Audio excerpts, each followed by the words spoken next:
islamique. Elle ne répond pas aux critères de la finance occidentale et pour cause, elle respecte la charia, la loi islamique. Reportage de Benoît Chaumont avec Jean-Michel Garcia. 25 mars dernier, la France reçoit en grande pompe le Qatar, un des pays les plus riches du Golfe. Pour l'occasion, le Premier ministre a fait le déplacement.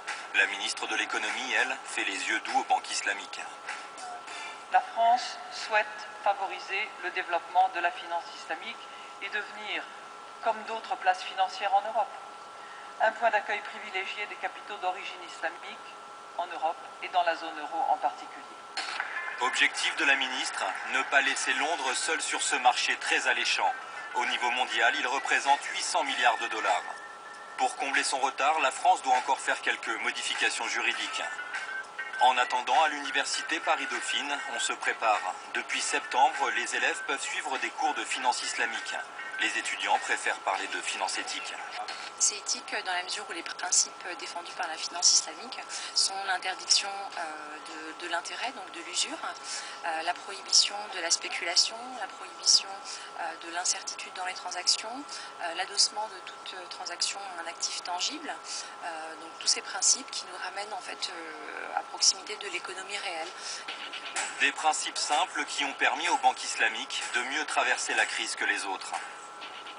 Ce que l'on a connu par exemple avec les subprimes, où une institution distribue des crédits et puis ensuite les titrise, les revend à d'autres, qui les revendent à d'autres, et au bout d'un moment on ne sait plus qui porte le risque et le risque est complètement disséminé dans l'économie, et bien ça ne peut pas se produire en finance islamique, tout simplement parce qu'à tout moment on doit savoir qui est le porteur de risque. Nous retrouvons la ministre de l'économie au forum de l'investissement du Qatar. À ses côtés, son homologue qatari.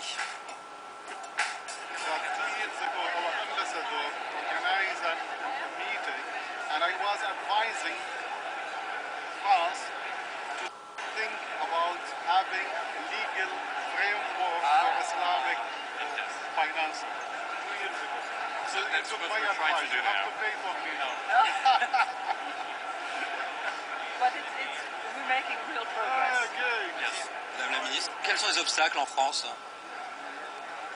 Il y a des obstacles juridiques évidents sur lesquels on essaie de travailler, puis des obstacles fiscaux sur lesquels on a déjà beaucoup avancé. Mais en matière juridique, on a encore quelques travaux à faire. En clair, des réglages purement techniques pour harmoniser notre réglementation au principe de la finance islamique. Direction Londres. Ici, plus d'obstacles depuis 2004.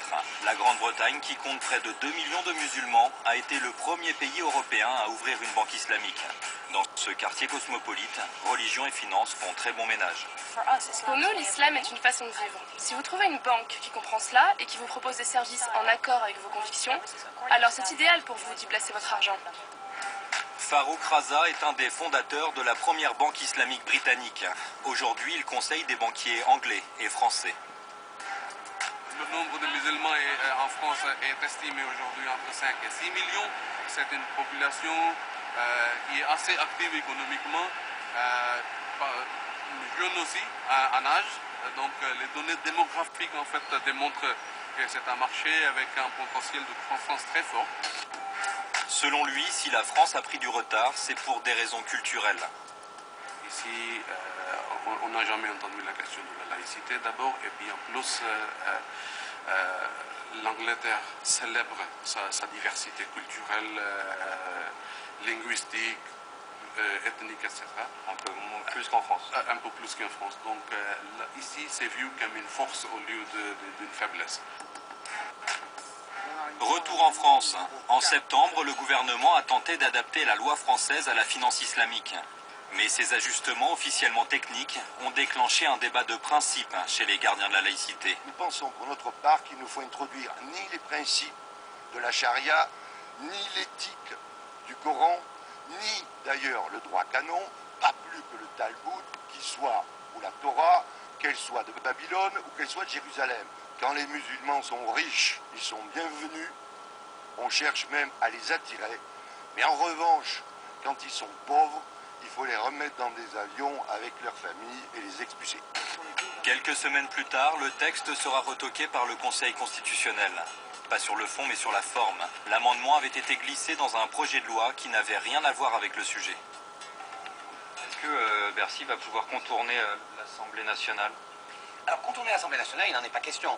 On peut revenir sur ce sujet-là, mais en faisant une vraie loi qui porte sur ce thème-là et qui n'essaye pas de faire passer ça via un amendement dans une loi qui a sa propre logique.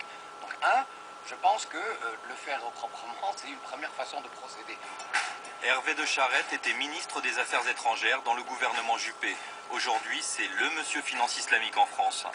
Premier étage, je voudrais accompagner son Excellence. Sa mission, rassurer. Sa méthode, la pédagogie. Pour tout vous dire, je pense que le mot principal qui inquiète, c'est le mot islamique.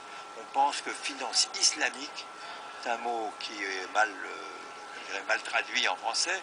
On pense que ça veut dire extrémisme religieux, voire terrorisme à caractère religieux. Et on se trouve très rapidement à penser à Al-Qaïda. Ça n'a aucun rapport avec la réalité. D'aucune sorte. Plusieurs banques islamiques sont déjà sur les rangs et n'attendent plus que le feu vert de la France. Pour l'instant, aucun calendrier n'a été fixé.